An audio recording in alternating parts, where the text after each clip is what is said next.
அதாவது ஈசா நபி சில அற்புதங்களை செய்து காட்டினார்கள் என்று குர்ஆனில் சொல்லப்பட்டிருக்கிறது. அதுல ஒரு அற்புதமா என்ன சொல்லப்படுதுன்னு கேட்டா, நான் களிமண்ணிலிருந்து உருவாக்குவேன், ஒரு பறவையை போன்று நான் உருவாக்குவேன், அதுல நான் ஊதுவேன், அது அல்லாஹ்வுடைய அனுமதியை கொண்டு அது பறவையாக மாறிடும் அப்படின்னு ஈசா நபி போய் அந்த சமுதாயத்தில் பேசினதாக 3வது அத்தியாயத்தில் 49வது வசனத்தில் இருக்கிறது. இதுல என்ன வருதுன்னு கேட்டா, ஈசா நபி அந்த பறவை வடிவங்களை எல்லாம் செய்வார். மயில் மாதிரி ஒரு செஞ்சார்னு சொன்னா அப்படியே டிட்டோ மயில் மாதிரி தயாரிச்சுக்கிட்டு ஊதுவார், மயிலா போயிடும். அப்போ ஒரு பறவையை போல நான் படைப்பேன்டாலேயே, ஏற்கனவே இருக்கிற ஒரு பறவையை பார்த்து அந்த மாதிரி நான் களிமண்ணில் படைப்பேன் அப்படின்னு தான் இதுல வருகிறது. இவங்க என்ன செய்யறாங்க, இந்த கதை சொல்ற ஆடியோவை கேளுங்க. ஈசா நபியோட காலத்துல வௌவால் எப்படி உருவாச்சுங்கிற சம்பவத்தை பத்தி ஒரு சின்னதா பார்க்கலாம். இது எப்ப நடந்ததுன்னா, மக்கள் ஈசா நபி கிட்ட அவரோட நபித்துவத்துக்கு ஒரு அத்தாட்சியா ரொம்பவே விசித்திரமான ஒரு பறவையை படைச்சு காட்ட சொல்லி கேட்டப்பதான். அவங்க என்ன கேட்டாங்கன்னா, இறகுகளே இல்லாத ஒரு பறவை வேணுமா, அது முட்டை போடாம குட்டி போடணுமா, அதுக்கு பற்கள் இருக்கணும்,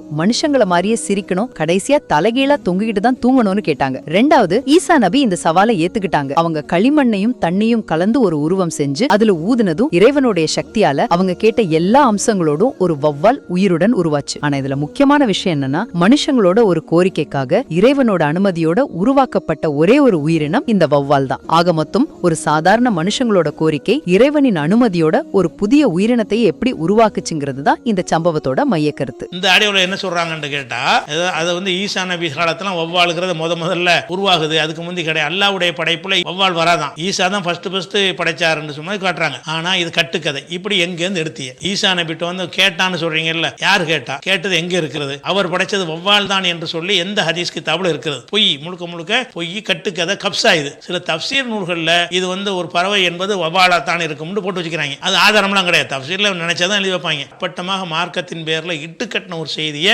எங்க இருந்து தோண்டி எடுத்து என்ன செய்யறாங்க, அதை ஒரு லைக் ஷேருக்காக வேண்டி பரப்புறாங்க. அப்ப குர்ஆன்ல உள்ள சம்பந்தமான செய்திக்கு தொடர்பா பேசுறமே, பொய்யா இருந்து அல்லாஹ் தண்டிப்பானேங்கிற ஒரு பயம் இல்லாம வாயில விட்டு என்ன செய்யறாங்க, எவனோ எழுதி வச்சதெல்லாம் நம்பி இந்த மாதிரி பதிவு போட்டுறாங்க. எல்லாம் எதுக்கு, ரீல்ஸுக்காக வேண்டி கிடைச்ச சுவாரஸ்யமான கதைகளை எடுத்து விட்டோம்னு சொன்னா இதை போட்டு என்ன செய்வாங்க, நிறைய பேர் பரப்புவாங்க. இது எங்கேயுமே ஆதாரம் கிடையாது. அந்த குர்ஆன் வசனத்துல என்ன வழங்குதுன்னு கேட்டா, ஏற்கனவே இருக்கிற பறவையை போலதான் உருவாக்குவார் அவர். உண்மை இல்லாத ஒரு பறவையை உண்டாக்கிட்டு உயிராக்க மாட்டார். வளையம் செய்வாரு, குருவியும் செய்வாரு, கொக்கையும் செய்வாரு, சிட்டுக்குருவியும் செய்வாரு. அப்ப இருக்கிற பறவையை போலத்தான் அவர் செய்வார். புதுசாக உலகத்தில் படைக்கப்படாத ஒரு படைப்பை உண்டாக்குவார்னு வசனத்துல இல்ல. வசனத்துல எப்படி வருது, பறவையின் தோற்றத்தை போல. ஏற்கனவே ஒரு பறவை இருக்கும்ல, அந்த தோற்றத்தை போல இருக்குது. இருக்கிற பறவையை தான் படைக்கிறார். இவங்க என்ன செய்யறாங்க, உலகு மூட்டை அவிழ்த்து விடுறாங்க. அதனால வௌவால் என்பதும் எல்லா உயிரினத்தையும் போலவே விசித்திரமான படைப்புகளை எல்லாம் படைச்சிருக்கிற மாதிரி அவன் உயிரினங்களை படைக்கும் போதே வௌவாலையும் படைச்சு விட்டான். ஈசா நபி காலம் வரைக்கும் அது வௌவால் இல்லாம இருந்துச்சுங்கிறதுக்கு எந்த ஒரு ஆதாரமும் கிடையாது. அது ஒரு பொய்யான செய்தியை தான் அவங்க பரப்புறாங்க.